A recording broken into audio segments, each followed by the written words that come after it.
And Dan, first of all, from your perspective, with your history in the intelligence service, what was your reaction to the arrest today? Well, my initial reaction was joy. I was delighted at what's obviously a significant breakthrough in the police investigation. But at the same time, it's rather daunting to realize that a foreign state has come into Canada, not only killed a Canadian, may quite possibly have killed some others, some unexplained homicides. So it is quite troubling. The foreign state you're referring to, of course, is India. Do you have any doubt in your mind at all that India is behind this murder plot? I'm quite confident it's India from the Prime Minister's disclosure in September, the operation the Americans disrupted in New York, and the recent acknowledgement through the media of who was involved in RAW. For me, there's no doubt. If we look at the criminal investigation, the RCMP is dealing with evidence and they're dealing with a future prosecution. So they're, of course, focused on that and are not going to want to bring anything in that might kind of disrupt that prosecution.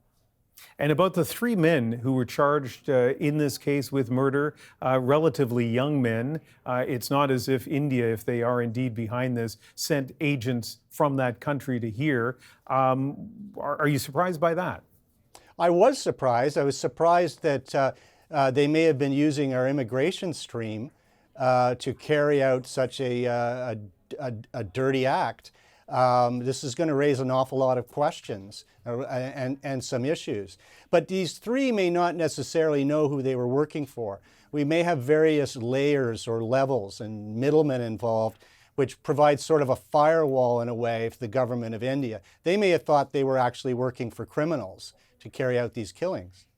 It's been a few years since you worked with CSIS, but do you have any sense of whether these three would, or the people who were directing them, would have been on CSIS's radar before the murders took place?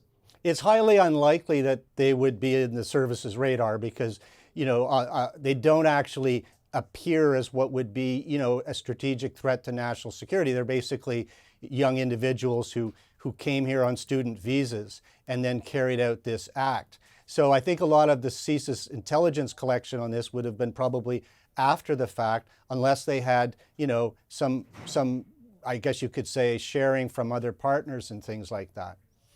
Sources close to the investigation have told CBC News that police are actively investigating possible links to three other murders in Canada. Again, from your perspective as a longtime former CSIS officer, what's your reaction to that? Well, it doesn't surprise me. I mean, we do know, from the Fifth Estate piece as well, that there were other Sikhs, Canadian Sikhs, who had been warned. And we do have other homicides that perhaps have been a bit unexplained. So there may have been more than just those involved in Mr. Nijjar's killing.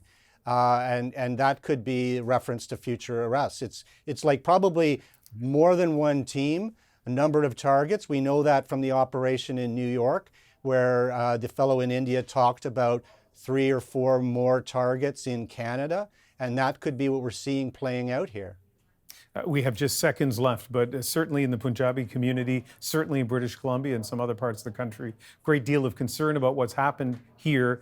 More broadly in Canada, how concerned do you think Canadians should be about what we're seeing here? I think Canadians should be concerned. This isn't diaspora politics. This isn't, South Asian issues. This is a Canadian issue. This is a Canadian who was murdered by a foreign state. And I think Canadians need to take that seriously. And hopefully there'll be a successful prosecution. And hopefully they'll also, if there's links to India, that will be pursued. I have my doubts, but there should at least be an effort made. Dan Scranton, really nice speaking with you tonight. My pleasure.